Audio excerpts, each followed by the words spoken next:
Hello everybody and welcome to a video on the Constructive Criticism YouTube channel. I'm Spencer, host of Constructive Criticism and Limited Time Only, two podcasts about getting better at Magic the Gathering. Today we're talking about Blue-White Control. It's another deck tech, and I'm excited to talk about this deck. I think it's a deck that's really well positioned in Standard right now. I know that one of these versions just won the Classics, one 7 won the Mox, one took second at a GP, so the deck is putting up results, and it's something you should definitely be thinking about and even think about trying. So we're going to go over my current list and kind of how I would play the deck and how I'm considering playing it this weekend for a PPTQ. So let's start off with Torrential Gearhulk. So I have one Torrential Gearhulk in the main. Some lists play 2 in the main, some lists play 2 in the side, some lists are playing 0, some lists are playing 0 in the 75. It kind of just depends about like how you want to attack the metagame, and how fast you want to win games, and how open you want to leave yourself to things like unlicensed disintegration. So I have the one in the main because I think that it can get you card advantage, get you 2-for-1s, maybe 3-for-1s pretty easily. And that is including expecting it to probably die to unlicensed disintegration in a lot of matchups. Gearhulk lets you diversify the way that you're leaving up your mana, whether it's Commit Memory, whether it's Settle Wreckage, whether it's Hieroglyphic Illumination. Because you have a Gearhulk in your deck, it diversifies the type of things that you're leaving up as you diversify the number of things that you play in your deck that Gearhulk can hit off of. So I'm pretty happy with the one in the main. It's something that a lot of people won't be expecting, and because of that, the games where you don't play it, they're likely to decide about their removal, and you'll get to catch them off guard. I have 2 cast out in the main. I think that this is... I have 2 cast out in the main. I think this card is pretty important right now. I've seen lists that it plays 0 cast out, and I think that if you're going to play a mirror match, you want some number of cast out and X-Link Binding. You want to be able to answer Teferi, because if you can't, you're going to lose the game. It's also a nice catch-all to some of the other things that people might be trying out, including other planeswalkers like Karns and things like that.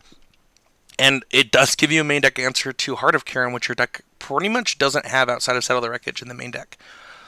The reason for that is because we do play 3 Sail Away. Sail Away is one of the best removal spells printed in a long time, just kind of in the context of the format. You want to be able to just keep the pressure off of you. It also does a really good job of protecting Teferi, which is really important. Seal Away was one of the first cards that I wanted to play with when the set came out, and it really hasn't disappointed. It just... The way Wizards of the Coast has made Standard about attacking just means you get so much value from playing a card like Seal Away in your deck, and it answers and exiles so many cards that you really care about. The next thing we have is 2 Search for Azcanta. I actually played additional cycle earlers because I really like flipping my searches in this deck. It lets you play a little bit less lands and things like that. So pretty happy with Search. It's obviously seen Legacy play, so it's a very playable Magic card. You can really filter through your deck, draw the cards that you need to draw because of it, and then flip it to gain card advantage throughout the game and really take over the game. So it being an early play that gets you through your deck to the things that you need, as well as a late game card that actually ends up winning the game, is really valuable. We have 3 Blink of an Eye. This card is just into the Royal. It does a few things, though. It lets you reset things like your Seal Aways and your cast out. It also can protect your Teferi, which is something that I've used it for, all while not losing a card if you want to kick it. So I think the card in itself just is... It surprises you how good a Disperse can be.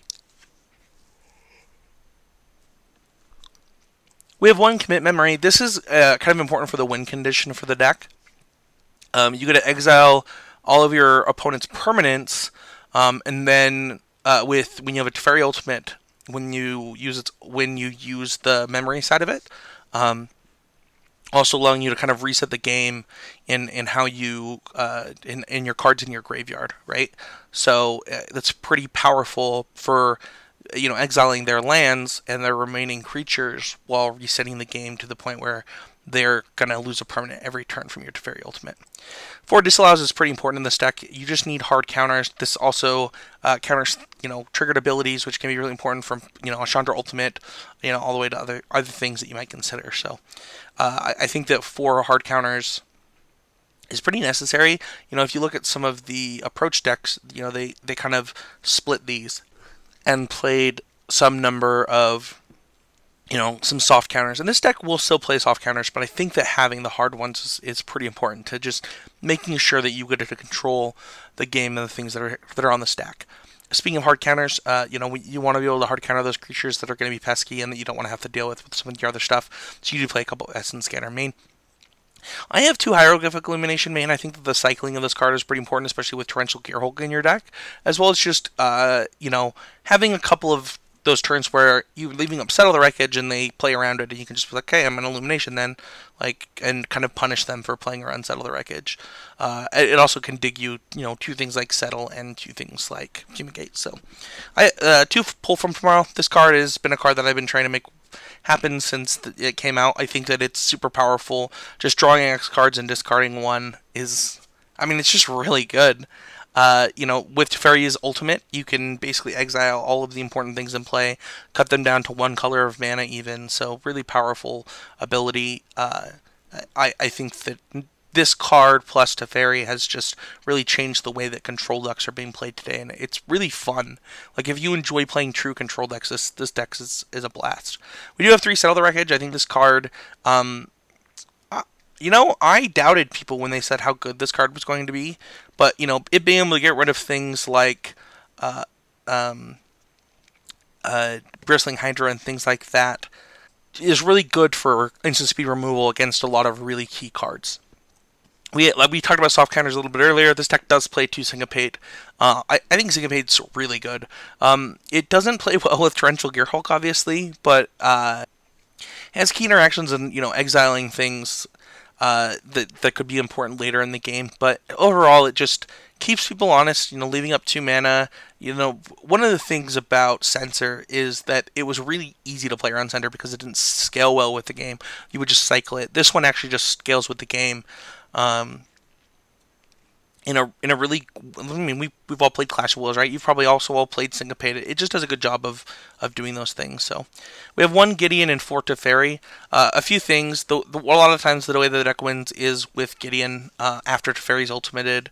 Or you can just draw your Teferi every single turn by putting itself back on top of your deck and decking your opponent and exiling a card every single turn. So, these are the main win conditions, but the Teferi, the fun one is always, the tucking Teferi back into your deck, drawing it again, tucking Teferi back into your deck, drawing it again after you've already ultimated the Teferi, which is, that's just cool, right? Like, that's just a good time. There's 26 lands in this deck. There's 2 Field of Ruin, 4 Glacial Fortress, 2 Ipnu Rivulet. I think I've seen lists that didn't play Rivulet, and I think that's wrong. I think that you need it against lots of different types of deck, but especially in the mirror match.